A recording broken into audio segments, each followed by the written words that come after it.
motion. It is defined as the motion that occurs when a particle travels along a curved path.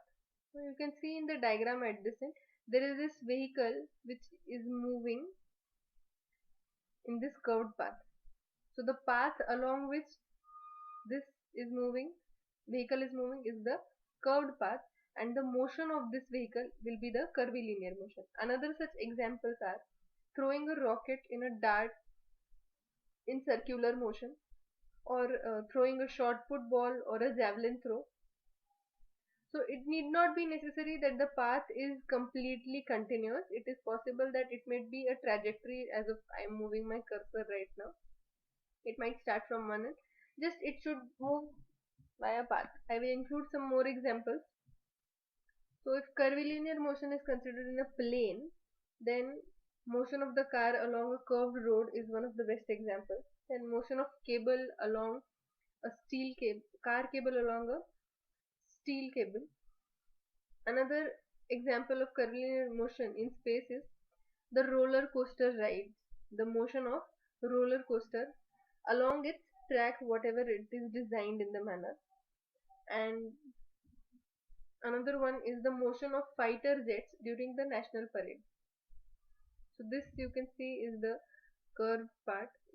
That is what refers to the curvilinear motion of this jet. Now let's move on to the theoretical explanation of this discussion. We have some part of the derivation, and then we will move on to the experimental setup. This derivation is required for understanding some of the values of your experimental setup. So I am considering this. Now let us consider that consider the rolling without sliding of a body of radius r. Now this is a small body which you can see here at point y, and it has a small radius r. It moves in the following direction, as you can see in the diagram. Now there are two places where this in the diagram where this is being noted, at point v and at point v suffix e. So the body starts at point y with some initial velocity. The velocity of that point at this point will be v, and the velocity of the point at this location will be ve. Radius, that is the distance from center of the curve to the body, is the radius of this assembly. Now here the first angle between the position 1 and position 2 is described as theta, and the angle between the position 1 and position 3, that is the angle between y, let us name this as O, and VE, that is the angle between these two. So this whole angle will be theta E. Moving on to the next part. So if we are considering that that body has some kind of radius of gyration, and let us name it as k. Using the kinematics and kinetics, you can, for a rigid body, you can get to the final derivation, which will include how to determine this value theta. So velocity v is equal to under root of 2gr into bracket 1 plus r upon r into bracket 1 minus cos theta. This whole thing divided by 1 plus k square upon r square. Now moving on to the further part. By using this formula, we can determine what is theta. For theta e, there is an expression at which the body makes an exit from the track. That angle is given. It is cos inverse of 2 upon 3 plus k square upon r square. Now using this both equation, there is a combined equation which is formed later, and in that we have neglected the k square upon r square, which is very small. Here you can see that this k square upon r square is very small and is neglected. The term r by r in the equation 1 and 2 can be neglected. Again, the same reason, since it is relatively small. So thus for a relatively small rolling sphere, there are new three equations 1, 2 and 3a, and these equations become v is equal to under root of 10g upon 7 into r in bracket 1 minus cos theta. Theta e can be determined by cos inverse of 10 upon 17, that is 54 degrees. When you resolve this, you get 54 degrees. And ve is equal to under root of 10g upon 17 into r. Now consider the motion of the sphere after it makes its exit, okay, either natural or forced from the track. Now there is an object at this point where my cursor is right now. If the object is made to fall in the direction as it is, that will be the natural exit. If I am applying some force so that the object falls in the opposite direction, that will be the forced exit. Natural exit will be the naturally falling side, and forced exit will be the force applied in the opposite direction and movement of that body.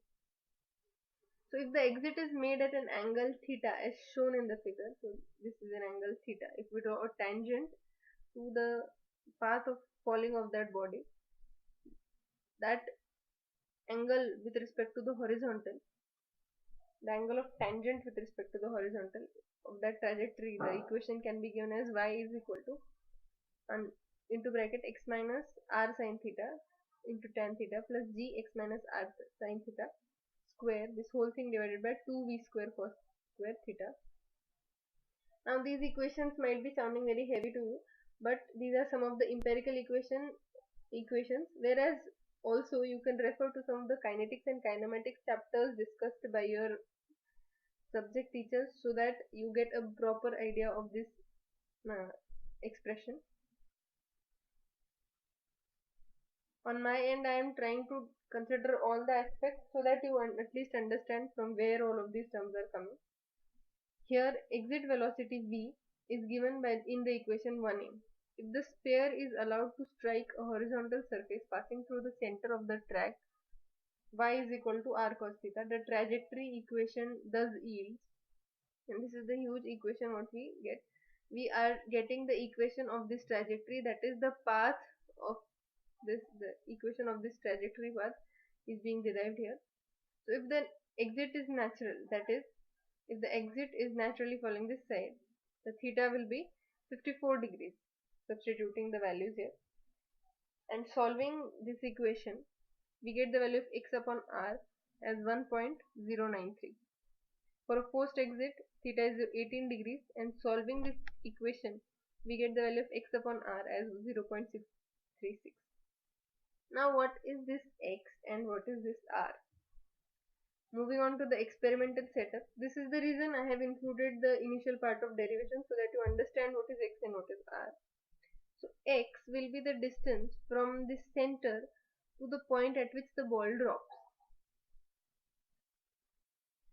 Here in this diagram you can see from origin to this point is the distance x, if we are considering this point. Now if I drop a ball here, with the movement of a ball moving in this direction down, the ball will be dropping here. So the distance x will be from 0, that is from the origin to this point, and r is the radius of this track. Now this is the assembly which is made for the experimental setup. To understand this practically in a better way, if the ball drops on the natural side, it is natural exit side. If it is forced to fall in the other direction, it is called as the forced exit. The angle for free fall at this point for natural exit will be 54 degrees, and that for that of forced exit will be 18 degrees, as we have seen the derivation. This is a wooden platform on which this assembly of metal is being made, and this curved path is the one on which the ball or any of the body is allowed to move. So now in our experiment, what we are going to do is we are going to follow a procedure. So what procedure are we going to adapt so that we understand the practical in a better way? So what is done, a small ball is kept at a topmost point, that this point is here, of the track, ensuring that it rolls down to desired side of the track. So if I keep a ball here and I allow it to drop to the desired side, with the position of the curve, it is by default going to fall on the natural exit. Okay.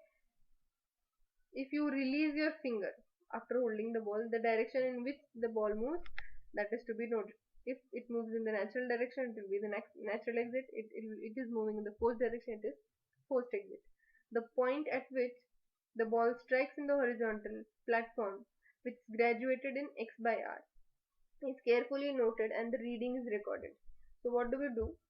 We measure the distance at which the ball is dropped, be it the natural side or be it the forced exit. If the ball is dropped somewhere here, So I will measure the distance from this point to the origin, that will be my x, and radius I have already calculated. So I will determine x upon r, and I will determine the value of x by r, which I have to substitute in the, which I had taken in the equation.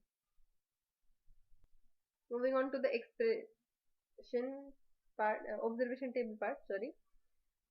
Here we have to experimentally calculate something and analytically calculate something. By natural exit, the analytical calculation is already done and we have obtained the values. For natural exit, it was x by r is 1.093. What we have to determine? We have to determine x by r. So it was 1.093 in each of the readings. So we will substitute that value. And in case of forced exit, it was 0.636. So it will be same. Now what about this natural exit and forced exit? We will take balls of different sizes, a small, a medium and a large one, and we'll make it fall, and we'll take 3 set of readings. The mean of all of them will be taken. Similarly, that for a forced exit side is taken, and later a percentage difference is calculated to determine what is the difference between x by r analytical and x by r experimental. So like in every experiment, in this experiment also, we are trying to validate our experiment with analytical significant data which is available.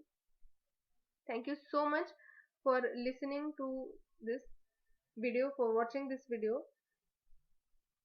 If there are any kind of queries, please do comment in the comment section below. Thank you so much.